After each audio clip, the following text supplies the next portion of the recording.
प्रयागराजरे एबे माघ मेला 2026 अनुष्ठित हेउछि। विश्वास एवं भक्तिर पवित्र जलरे बुड़ पकाइबा पई लक्ष लक्ष भक्तंकर भिड़ जमुछि।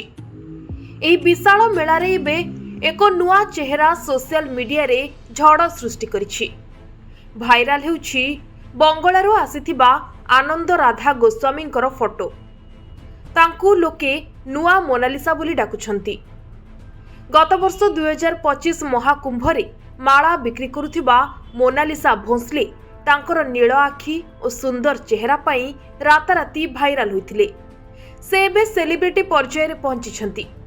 सेहीपरि ए वर्ष मध्य माघ मेलारे आनंद राधा सेही इतिहास को पुनरावृत्ति करुछंती।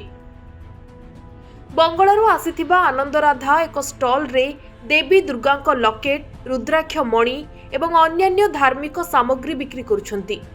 किंतु आलोचनार केंद्रबिंदु हेउछि तांकर बंगीय लुक। लंबा कला केश, आखिरे गभीर कजल, कपाଳରେ बड़ लाल बिंदी एवं मथारे सिंदूर। एही सज्जा तांकु भिड़ मध्यरे स्वतंत्र कर दैछि। मेलार फोटोग्राफर माने तांकु देखिबा मात्रे कैमेरा चलाउछंती। तांकर फोटो एवं वीडियो सोशल मीडिया रे ट्रेंडिंग हेउछि। लोके तांको स्टॉल रे भिड़ जमाउछंती, सेल्फी नेउछंती एवं तांकर सौंदर्य को नुआ मोनालिसा बोली प्रशंसा करुछंती।